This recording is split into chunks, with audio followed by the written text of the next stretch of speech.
اپنے خواب کو حقیقت میں بدلنے کے لیے اور دنیا کو فری بجلی فراہم کرنے کے لیے اس نے دنیا کے سب سے بڑے اور سب سے مالدار لوگوں کا سہارا لیا، جس کے سامنے اس نے مختلف قسم کے اپنی ایجادات کو شو کیا اور اپنے بنائے ہوئے ڈفرینٹ قسم کی انوینشنز کو شو کیا۔ ان میں سے ایک کیپٹلسٹ یا ایک انویسٹر جے پی مورگن، جو کہ اس وقت دنیا کے مشہور مالدار ترین اشخاص میں گنا جاتا تھا، اس نے اس کے پروجیکٹ کو 1901 میں سٹارٹ کیا اور اس کو پراپر سپورٹ فراہم کی۔ ٹیسلا نے جے پی مورگن کی مدد سے دنیا کا سب سے بڑا ٹیلی کمیونیکیشن کا ٹاور بنایا، جس کی کامیابی کے لیے اس نے دن رات ایک کر دیے اور راتوں کو بیٹھ کر وہ اس کے نیچے مختلف قسم کے ٹیسٹ اور ایکسپیریمنٹ کرتا رہتا تھا۔ یہی موقع تھا جب اس نے آؤٹر ورلڈ سے بات کی۔ ٹیسلا بذات خود یہ بات کرتا ہے کہ ایسے سگنل میرے ریڈار پہ آئے تھے جس سے یہ ثابت ہوتا ہے کہ دنیا میں کہ یونیورس میں ایلینز موجود ہیں اور وہ دنیا کے اوپر نظر رکھے ہوئے ہیں۔ ایڈیسن کو یہ چیز پسند نہیں تھی کہ ٹیسلا کسی بھی صورت نئے تجربات کرے اور اس کی جگہ لینے کی کوشش کرے۔ اس کے لیے اس نے دنیا کے ایک اور مشہور انویسٹرز اور کیپٹلسٹ کارنیگی کا سہارا لیا، جو کہ اس وقت بہت فیمس تھا، اور اس نے دنیا کے مشہور ریڈیو کے موجد مارکونی کا سہارا لیا اور ٹیسلا کے پروڈکٹس کو پوری کوشش کی کہ وہ تباہ ہو۔ بیچارہ ٹیسلا، جو کہ ریسورسز نہ ہونے کے باوجود اتنی کوشش کر رہا تھا کہ اس کا کرنٹ پوری دنیا کو ملے، بجلی کی فراہمی تمام دنیا کو ہو، تمام دنیا کے لوگوں کو ہو، اور اس کے پیچھے اس کی کوئی پروفٹ میکسیمائزیشن کا کانسیپٹ اور رسول کار فرما نہیں تھا، بلکہ وہ سیلف لیسلی اس کام کو پرفارم کرنے کی کوشش کر رہا تھا۔ انفارچونیٹلی وہ اس مقصد میں کامیاب نہ ہوا، اور کارنیگی اور ایڈیسن کی پارٹنرشپ اور اس کے علاوہ مارکونی جیسے مشہور سائنسدان کی بدولت وہ ٹیسلا کو ناکام کرنے میں کامیاب ہو گئے، اور جے پی مورگن جو ٹیسلا کو سپورٹ کر رہا تھا وہ اپنی سپورٹ سے پیچھے ہٹ گیا اور اس نے ٹیسلا سے اپنی تمام وابستگی کو ختم کر دیا۔ 1917 میں ٹاور جو اس نے بڑی محنت سے بنایا تھا اس کو ڈسمینٹل کر دیا گیا، اور اس کو دوبارہ سے اپنی وہی زندگی گزارنی پڑی جو کہ وہ نہیں چاہتا تھا کہ وہ گزارے۔ ٹیسلا نے ساری زندگی عام عوام کا سوچا اور ان لوگوں کا سوچا جن کے پاس وسائل نہیں تھے۔ وہ اس لیے تھا چونکہ وہ خود ایسی جگہ سے تھا جہاں پہ لوگوں کے پاس وسائل نہیں تھے، اور مالدار لوگ انوینشنز کے نام پہ بہت سارے پیسہ اکٹھا کر رہے تھے۔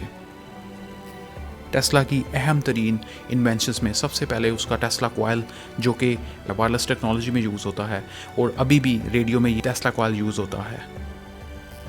اس کے علاوہ ریڈیو ٹیکنالوجی میں اس نے بہت زیادہ کام کیا، اور ایکس رے، اس کے علاوہ ریڈار ٹیکنالوجی میں اس کی بہت خدمات ہیں جو آج کے جدید دور میں ڈفرینٹ قسم کی انوینشنز اسے یوز کیا جا رہا ہے۔ اور بہت ساری انوینشنز میں اس کی جو اے سی کرنٹ تھی، اور وہ پورا سسٹم چاہتا تھا کہ پوری دنیا میں وہ سسٹم لگے، لیکن سیڈلی وہ پوری دنیا میں اپنی زندگی میں کامیاب نہ ہو سکا، لیکن اس کے بعد بہت سارے لوگوں نے اس کے سسٹم کو آگے بڑھانے کی کوشش کی۔ آج کی روشن دنیا ٹیسلا کے اے سی کوائل اور اے سی الیکٹریسٹی سسٹم پر چل رہی ہے، اور ڈی سی بھی یوز ہو رہا ہے، ڈی سی سسٹم بھی یوز ہو رہا ہے، لیکن اے سی الیکٹرک سسٹم دنیا کا سب سے زیادہ فیمس اور سب سے زیادہ ایزیلی استعمال ہونے والا سسٹم مانا جاتا ہے، جس کی وجہ سے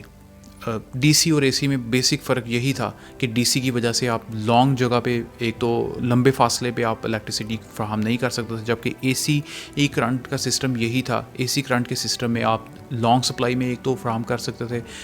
الیکٹریسٹی کو، اور دوسرا یہ تھا کہ وہ سستا تھا ایز کمپیئر ٹو جو ٹیسلا کا سسٹم چیپسٹ تھا ایز کمپیئر ٹو ایڈیسن کے، جو کہ ایکسپینسو اور اس وقت صرف امیروں کے لیے اویلیبل تھا۔ ٹیسلا نے اپنی زندگی کے آخری ایام نیو یارک کے پارکس میں گزارے اور جنگلی کبوتروں کے سامنے بیٹھا رہتا، اور ٹیسلا یہی سوچتا تھا کہ کیا اس کی انوینشنز نے دنیا کو فائدہ دیا یا نہ دیا۔ آخری ایام میں ایف بی آئی کا بھی سامنا اسے کرنا پڑا، جو کہ اس کی انوینشن یعنی کہ ڈیتھ رے کے اوپر معلومات حاصل کرنا چاہتی تھیں۔ ڈیتھ ریز وہ ریز تھی جن کے اوپر یو ایس ایس آر نے اس وقت مزید کام کرنا چاہا اور اس کو اپنے سسٹم میں انٹروڈیوس کروانے کی کوشش کی ٹیسلا کی وجہ سے۔ ٹیسلا کی بدولت یو ایس ایس آر نے ڈیتھ ریز کو اپنے ٹیلی کمیونیکیشن اور اسٹریٹجک پوزیشننگ تھی اس میں یوز کرنا چاہا، جس کی وجہ سے اس کو ایف بی آئی کی انویسٹیگیشن کا سامنا کرنا پڑا۔ یہ ٹیسلا کی انوینشنز کی بدولت ہی ہے کہ آج الیکٹرک کار کا منصوبہ کامیاب ہو گیا ہے۔ ایلن مسک نے 2014 میں ماڈل ایس انٹروڈیوس کروایا، جو کہ الیکٹریسٹی کے اوپر چلنے والی بہترین کار تھی، اور اس کے علاوہ اس نے 2017 میں ایک تجربے میں اس نے دنیا کی سب سے فاسٹسٹ ترین کار کا تجربہ کامیاب بنایا، اور یہ تمام ٹیسلا کی انوینشنز کی بدولت تھا۔ اور اس کے علاوہ بہت سارے سائنسدان اور دنیا کی بہت ساری حکومتیں ٹیسلا کی انوینشنز کو آج یوز کر رہی ہیں، چونکہ سمجھا جاتا ہے کہ اس کا بہت سارا کام ایسا ہے جو ابھی چھپا ہوا ہے اور اس کو ابھی یوز کرنے کی بہت زیادہ ضرورت ہے۔ مزید انفارمیٹیو ویڈیو دیکھنے کے لیے ہمارا چینل سبسکرائب کریں اور بیل کے نشان پہ کلک کریں۔